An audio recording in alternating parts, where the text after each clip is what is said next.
Hi guys, welcome to my channel. In today's video you're going to be seeing the second part of the making of this beautiful dress. If you haven't seen the first part, I'll be linking it in the description below. If this is something you're interested in, keep watching.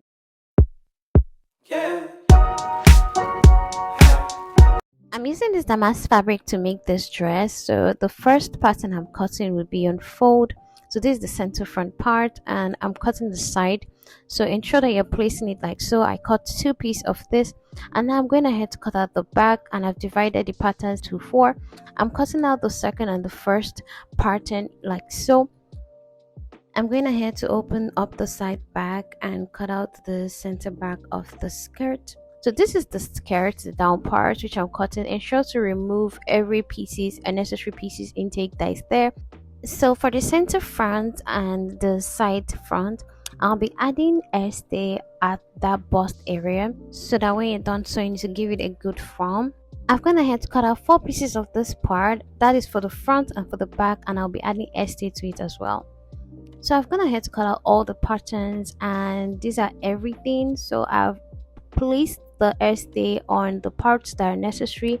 As you can see, I've placed it on the side, the center, front, and also for the skirt part. This will give it a good form at the hip area, and it will give you that hourglass figure that you want.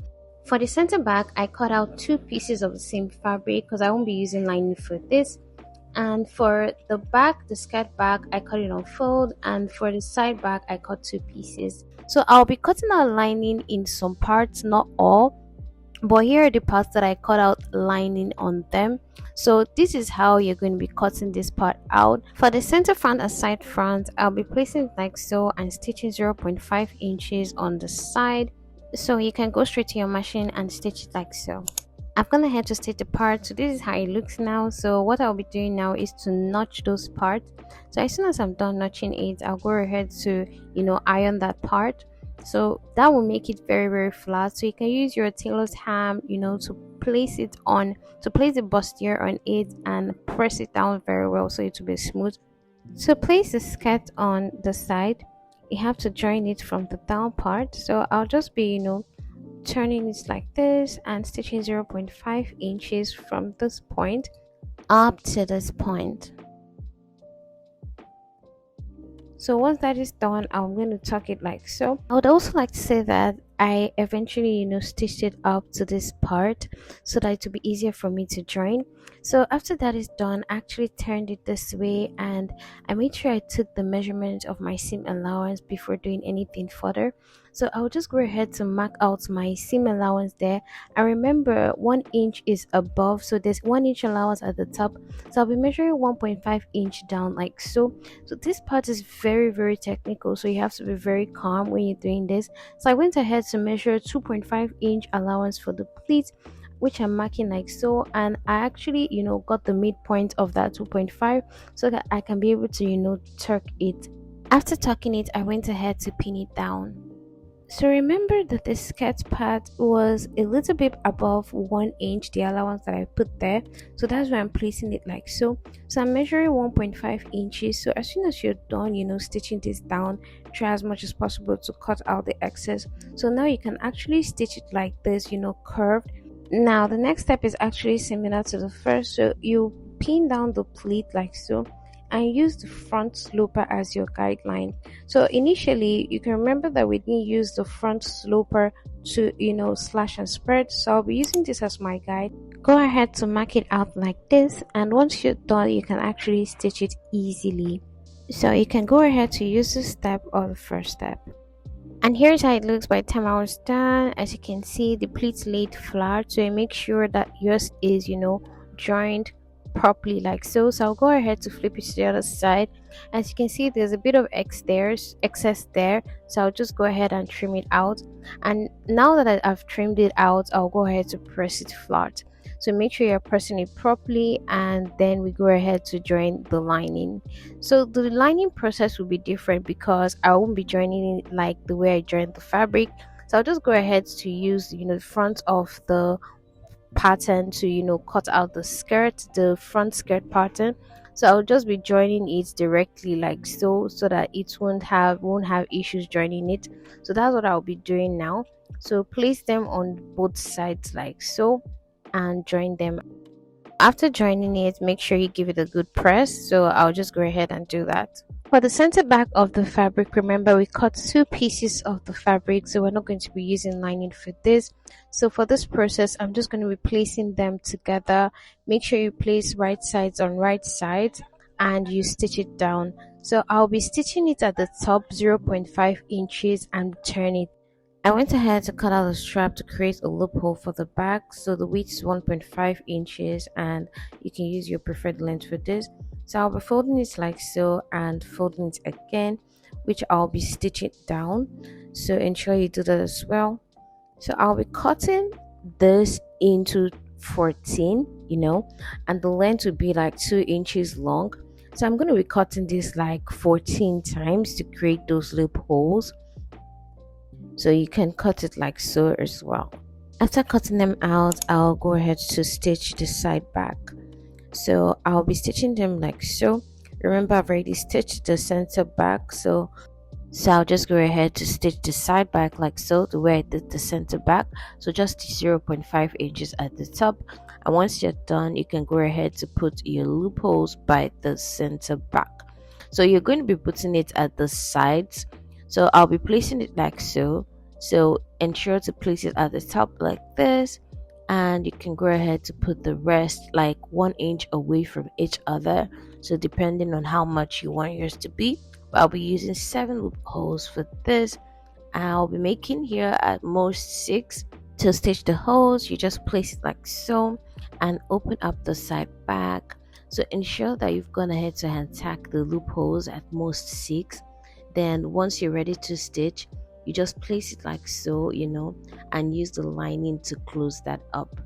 But I'll just go ahead to untack all the loopholes and show you how it looks like. So after stitching it down, this is how it looks like. You can actually stitch it or untack it. So now this is the best time, to place it on the side back like so. So cause it's going to be very, very easy for you to stitch this down now. So I made sure I'm stitching 0.5 inches on the side. So once it's out, it looks really okay. So yeah, this is how it will look like by the time you're done. So make sure this is how it's looking. So yeah, that's how the back looks like, and the next part is for me to put the band. So yeah, remember, this is how the band placement is like so. So for this band, I'm still going to be dividing it, so at the back you'll notice that the band was divided at that side. So I'll be marking 1.5 inch at that point, so cut it out. So I'll be cutting this like so. That is where I want it to stop. I'll be taking out 1.5 inch by the side, and I'll go ahead to cut this out. Then I'll be cutting this on fabric. Remember, I won't be using a lining for this part. So I'll just go ahead to cut this out. So yeah, this is how it looks. I've gone ahead to cut 0.5 inch at the top and below as well. So the center back was cut on fold, so I cut 2 pieces of that, and also for the side I cut 4 pieces of the size. That's 2 on both sides. So go ahead to place the loophole. Ensure it's placed at least 0.5 inches below in order to stitch the seam. So I'll be taking a piece of the center back and a piece of the side back and place them on each other and stitch it down. So make sure you do that on both sides. Now I've gone ahead to do this, and this is how it should look. So now you can see that joining it looks smooth from the front and the back. So just go ahead to give it a good press, and the next step would be to join the skirt part. So here's the center back, and I'll just go ahead to join it like so. So make sure you're placing it like this and stitching it down 0.5 inches. Hey loves, I'm sure you'd be wondering why sewing this dress is so technical, but trust me, you're doing well. Now go ahead to place the side part of the skirt and stitch it down. So make sure you're stitching it from below, and once you get to this point, you go ahead to flip it, place your pleats and stitch it. I've gone ahead to do that, and here's how it looks. So make sure you give it a good press and it will come out right. So as you can see the band, this is how it looks. Make sure at the side the band is at most 1 inch. So now I've gone ahead to do that. So I'll also be doing that for the lining as well, but make sure you don't put pleats at the lining part. Now once that is done, I'll just go ahead to flip it, and stitch the hem part. So make sure you're doing it like so. So try and go ahead to stitch 0.5 inches below, and turn it. I'm going ahead to place the lining at the front as well. So just stitch 0.5 inches at the top and 0.5 inches below and turn it. I've gone ahead to do that to ensure you top stitch the top part like so, and that is all. So now the next step now is just to join the front and the back together, so you can see how it looks. For the right side of this dress, I'll be using the French seam method. I'll go ahead to place it like so, stitch 0.5 inches at the front and turn it to the back and stitch 1 inch for the seam allowance. For the left side, I'll just go ahead to mark down, because this is where the zipper would stay. So I'm just going to mark down where the zipper is going to stop, and once I'm done, I'll just flip it to the other side and stitch the invisible zipper in it. For my new subscribers who don't know how to sew the invisible zipper, I have a detailed video on how I sew an invisible zipper, so please go ahead and check it out, and I'll drop the link on the description below, so go ahead and check it out. So I'll just go ahead to finish this up behind the camera and I'll show you. To take the measurements of the bow, the length will be 14 inches while the width would be 7.5 inches. So my fabric wasn't enough, so I had to join this band part. So the width of this band is 5.5 inches while the length is 24 inches. So I had to make use of that, but if yours is longer, make sure you cut it longer. I went ahead to place paper stay on the band, and I'm just going ahead to stitch this down. So ensure you create a hole where you can pull this band out.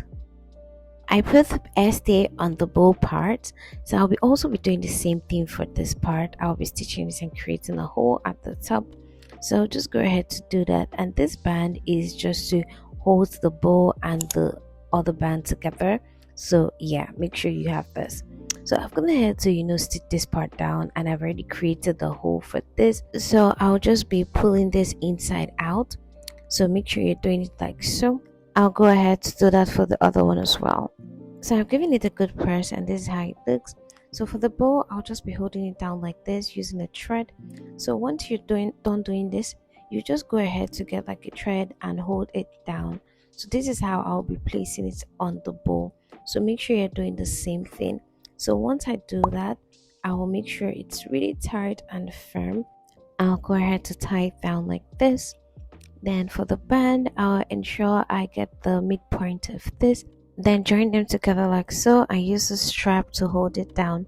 So I'll just be hand tacking this, so ensure you're doing that also like this. So once I'm done hand tacking it, I'll go ahead to place it on the dress. So make sure you're hand tacking carefully and make sure it's very firm and tight, and once you're done, you can go ahead to place it on the dress. So I'm just going ahead to adjust it, and this is how it looks. It looks beautiful. It came out well, so I'm sure yours should come out well like this. So I've gone ahead to put the strap in between the loopholes, so you can make the strap as long as 45 to 50 inches. So you can cut it once you're done. And yeah, for the placement of the bow, so yeah, this is how it looks like. So I didn't really have like a fancy pin to put the bow yet, so I just went ahead to use like a safety pin and place it on that band part, and put it there. So yeah, you can make sure you can decide on what you want to use or what you want to use to hold it down. If you can just tack it there completely for it to stay down, or you can use a fancy pin, but for now I'm just gonna head to use the safety pin here to hold it down so that I can show you how it looks. So let me guys know what you think of this dress by the time you're done sewing it. So as you can see, this is how mine came out. So for the finishing, try as much as possible to overlock this part. So as you can see, the other side I did a French seam there. So yeah, this is how it looks, and here is the final look, and I really love it. So thank you for watching my video, and see you in my next one. Bye.